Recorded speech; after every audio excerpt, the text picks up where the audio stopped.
فرمایا پہلا شخص الامام العادل، عدل کرنے والا حکمران، انصاف کرنے والا حکمران۔ فرمایا کل قیامت والے دن اس کا نام لے کر بلایا جائے گا، اے فلاں شخص، اے عدل کرنے والے، آ، اللہ کے عرش کا سایہ تیرا انتظار کر رہا ہے۔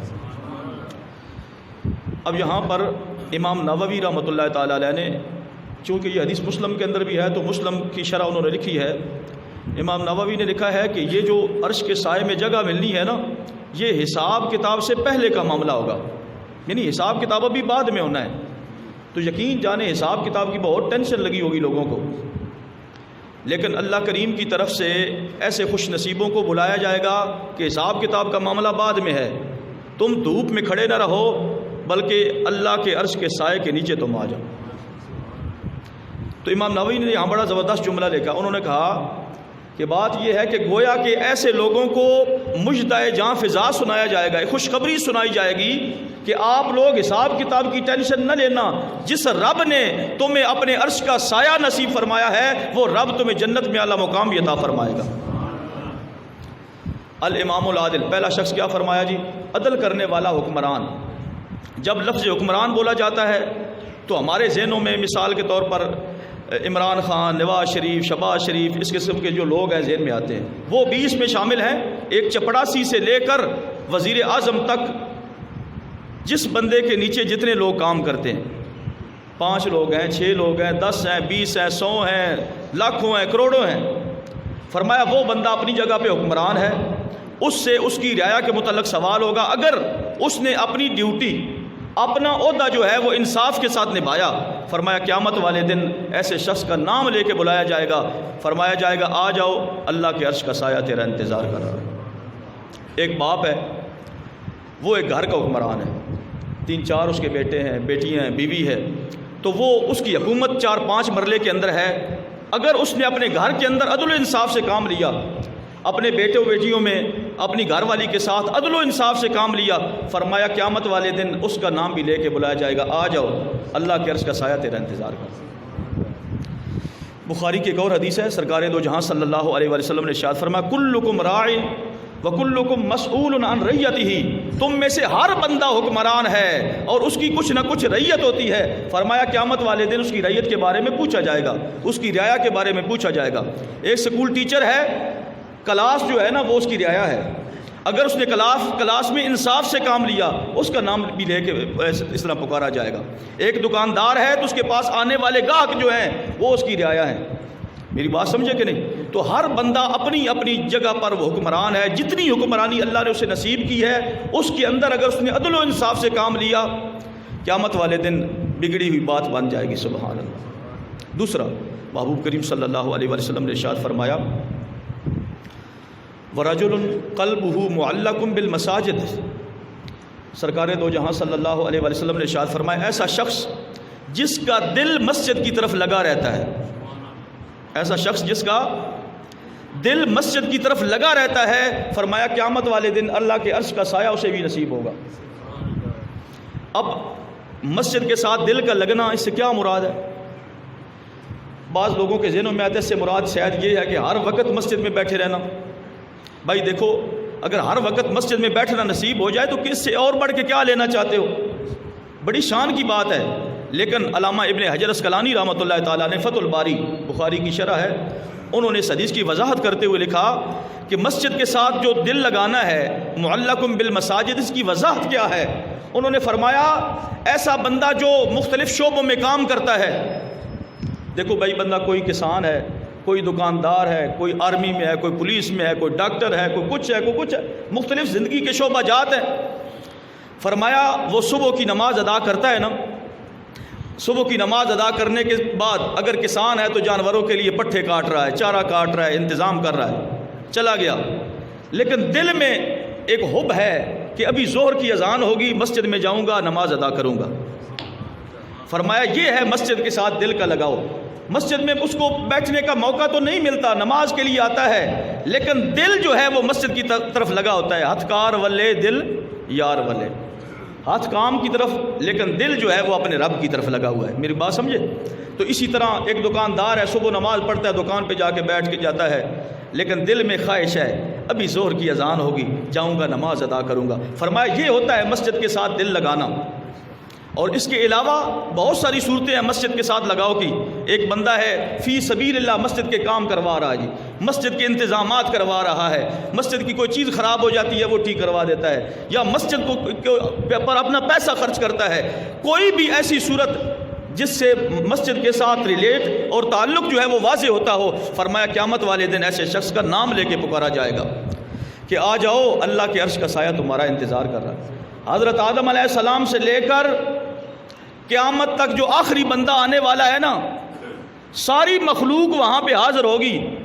ذرا تھوڑا سا سوچو کہ اتنی ساری مخلوق کے اندر جب تیرا نام لیا جائے گا تو کس شان سے تم وہاں سے نکلے گا۔ سبحان اللہ۔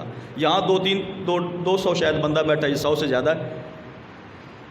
یہاں اگر میں کسی کا نام لوں نا، اے فلاں ادھر آ جاؤ، میں اس کو کوئی انعام دوں تو ذرا سوچو وہ کہے گا یار پورے محلے میں استادہ میرے تو بڑی مہربانی فرمائے۔ ایسا ہوتا ہے کہ نہیں؟ تو یہ بات ہے، یہ تو دنیا کی میں مثال دے رہا ہوں۔ جب رب کی طرف سے بلاوا آئے گا قیامت والے دن تو کیا شان ہوگی۔ اللہ اکبر۔ تیسرا، محبوب کریم صلی اللہ علیہ وسلم نے ارشاد فرمایا وشاب نشأ فی عبادت ربہ، ایسا نوجوان جس کی جوانی اللہ کی عبادت میں گزر رہی ہے۔ نوجوانوں اس حدیث کے جملے پہ ذرا توجہ فرمانا۔ فرمایا ایسا نوجوان جس کی جوانی اللہ کی عبادت میں گزر رہی ہے، فرمایا قیامت والے دن اسے بھی عرش الہی کا سایہ نصیب ہوگا۔ اب نوجوانوں کو غور خود اب فکر کرنی چاہیے کہ ہم اپنی اس جوانی کو کیسے ہم نے گزارنا ہے۔ یہ جوانی مستانی نہیں، یہ جوانی اس کو اپنے رب کی بندگی میں گزار، قیامت والے دن اللہ کے عرش کا سایہ تجھے نصیب ہوگا۔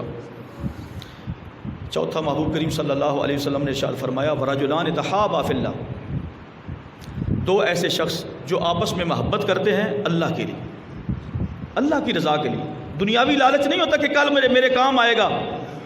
ہماری محبتیں دنیاوی ہوتی ہیں۔ ہم کسی سے اگر تعلق قائم کرتے ہیں تو پہلی نیت یہ ہوتی ہے کل کام آئے گا۔ اس کا کوئی فائدہ نہیں۔ دنیاوی کچھ آپ کو فائدہ اگر مل بھی گیا تو اخروی فائدہ کوئی نہیں۔ اخروی فائدہ اس محبت میں ہے جو اللہ کے لیے کی جائے۔ اللہ کی رضا کے لیے کسی کے ساتھ دوستی رکھو اور اللہ کی رضا کے لیے کسی کے ساتھ دشمنی رکھو۔ دشمنی بھی اللہ کی رضا کے لیے۔ جو اللہ کا دشمن ہے اس کو دشمن سمجھ، جو اللہ کا دوست ہے اس کے ساتھ دوستی رکھ۔ فرمایا ورجلان تحابا فی اللہ، دو ایسے شخص جو آپس میں محبت کرتے ہیں اللہ کے لیے۔ اجتماعا علیہ وتفرقا علیہ، اکٹھے ہوتے ہیں اللہ کے لیے، جدا ہوتے ہیں تو اللہ کے لیے۔ فرمایا ایسے لوگوں کو بھی اللہ تعالیٰ اپنے عرش میں جگہ عطا فرمائے گا۔ پانچواں، محبوب کریم صلی اللہ علیہ وآلہ وسلم نے ارشاد فرمایا ورجل طلبته امرأة ذات منصب وجمال قال انی اخاف اللہ۔ سرکار دو جہاں صلی اللہ علیہ وآلہ وسلم نے ارشاد فرمایا ایسا شخص جسے دنیا کی کسی منصب والی عورت نے اور حسن و جمال والی عورت نے برائی کی دعوت دی، لیکن اس اللہ کے بندے نے کہا انی اخاف اللہ، میں اللہ سے ڈرتا ہوں، میں ایسی حرکت نہیں کروں گا۔ فرمایا قیامت والے دن وہ جو اللہ سے ڈرنے والا بندہ ہے جس نے یہ کام کہ فرمایا قیامت والے دن اس کا بھی نام لے کے پکارا جائے گا، آ جاؤ اللہ کے عرش کا سایہ تمہارا انتظار کر رہا ہے۔ تو گویا ان کو یہ ایک اعزاز دیا جا رہا ہوگا، ایک انعام دیا جا رہا ہوگا۔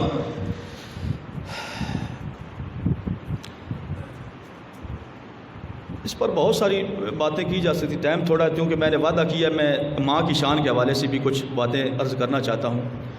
تو چھٹا وہ شخص محبوب کریم صلی اللہ علیہ وسلم نے ارشاد فرمایا ورجل تصدق اخفا، ایسا شخص جس نے صدقہ خیرات دیا چھپا کر۔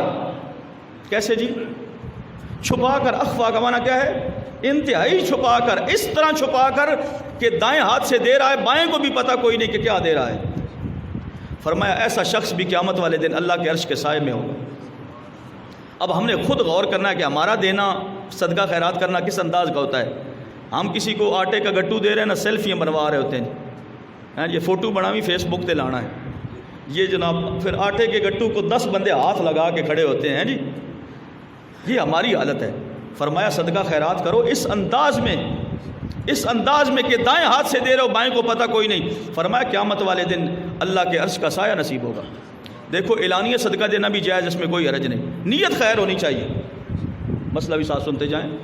اعلانیہ طور پر بھی ہم اعلان مسجدوں میں ہوتے ہیں، اگرائیاں ہوتی ہیں، نیت خیر ہونی چاہیے، ریاکاری، دکھلاوا یہ نہیں ہونا چاہیے۔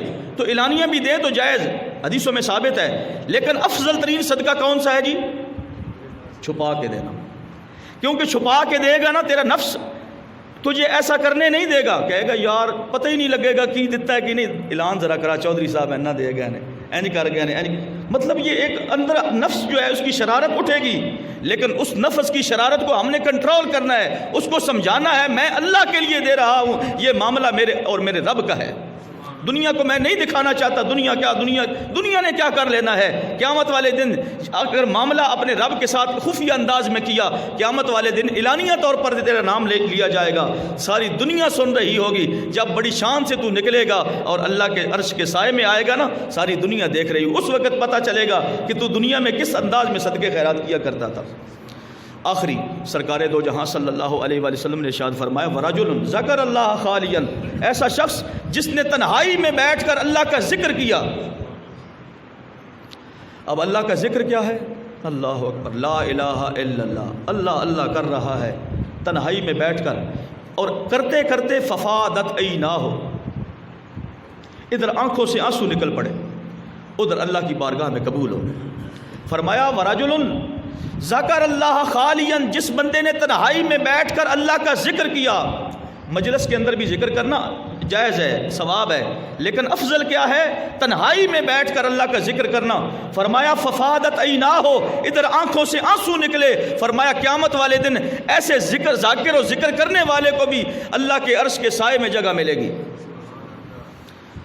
یہ جو اللہ کا ذکر ہے نا، دلوں کا زنگ اتار دیتا ہے، یقین جانیں، دلوں کا زنگ ہوتا ہے۔ نماز بھی اللہ کا ذکر ہے، قرآن بھی اللہ کا ذکر ہے، قرآن کی تلاوت کیا کرو، نماز کی واقعی میں صلاۃ لذکری، اللہ فرماتا ہے نماز پڑھو میرے یاد کے لیے، میرے ذکر کے لیے۔ انا نحن نزلنا الذکر، اللہ فرماتا ہے ہم نے ذکر کو نازل کیا، مراد کیا ہے؟ قرآن۔ تو قرآن بھی اللہ کا ذکر ہے، نماز بھی اللہ کا ذکر ہے، اور لا الہ الا اللہ وہ بھی اللہ کا ذکر ہے، لیکن افضل ترین ذکر کیا ہے؟ لا الہ الا اللہ، یہ ذکر کیا کرو۔ فرمایا یہ دلوں کا زنگ بھی اتار دیتا ہے، اور قیامت والے دن بہت بڑا اجر بھی بندے کو نصیب ہوگا، ملے گا۔ تو یہ وہ 7 شخص میں نے گنوائے محبوب کریم صلی اللہ علیہ وآلہ وسلم کے غلاموں، میں امید کرتا ہوں آپ میں سے